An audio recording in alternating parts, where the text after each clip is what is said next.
അഴലേറും ജീവിതമരുവിൽ നീ തളരുകയോ സഹജേ.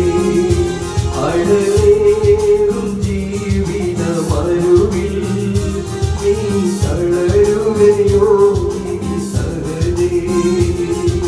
നിന്നെ വിളിച്ചവനും മയുള്ളോ കണ്ണിൻമണി പോലെ കാത്തിടുകേ.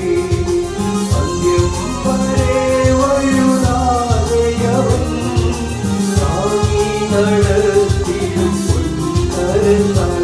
അഴലേറും ജീവിതമരുവിൽ നീ തളരുകയോ സഹജേ.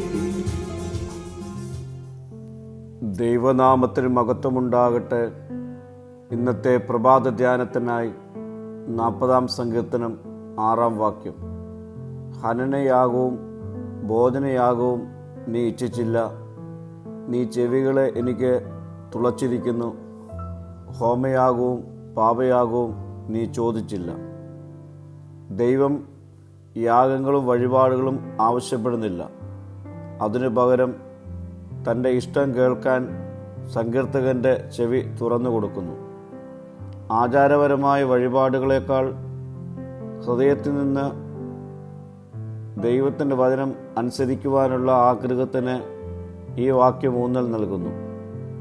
ശാരീരിക യാഗങ്ങളിൽ നിന്ന് ആത്മീയ അനുസരണത്തിലേക്കുള്ള ഒരു മാറ്റത്തെ ഈ വാക്യം എടുത്തു കാണിക്കുന്നു. ആചാരപരമായ വഴിപാടുകളേക്കാൾ അനുസരണവും ബന്ധവും ദൈവം ആഗ്രഹിക്കുന്നുവെന്നാണ് ദാവീദ് ഈ വാക്യത്തിലൂടെ നമ്മെ ഓർമ്മിപ്പിക്കുന്നത്. പ്രിയ സ്നേഹിതരെ, ആചാരം കൊണ്ട് മാത്രം ദൈവം ആകർഷിക്കപ്പെടുന്നില്ല.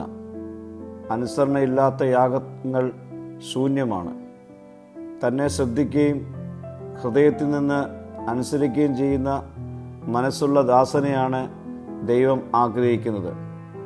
യഥാർത്ഥ ഭക്തിയിൽ നിന്ന് വിച്ഛേദിക്കപ്പെട്ട ഏതൊരു ആരാധനാ ക്രമത്തെക്കാളും ദൈവം തനിക്ക് കീഴടങ്ങിയ ഒരു ജീവിതത്തെ വിലമതിക്കുന്നു. ആചാരങ്ങളുടെയും അനുഷ്ഠാനങ്ങളുടെയും പുറകെ പോകാതെ ദൈവവചനം അനുസരിച്ച് ജീവിക്കുന്നവരായി ഈ നാളുകൾ നമുക്ക് രൂപപ്പെടാം. പ്രാർത്ഥിക്കാം. കർത്താവേ, നിൻ്റെ വചനം പ്രമാണിച്ച് ജീവിക്കുവാൻ എന്നെ ഒരുക്കണമേ. മഹത്വം നീ എടുക്കണം. യേശുവിൻ്റെ നാമത്തിൽ തന്നെ. ആമീൻ.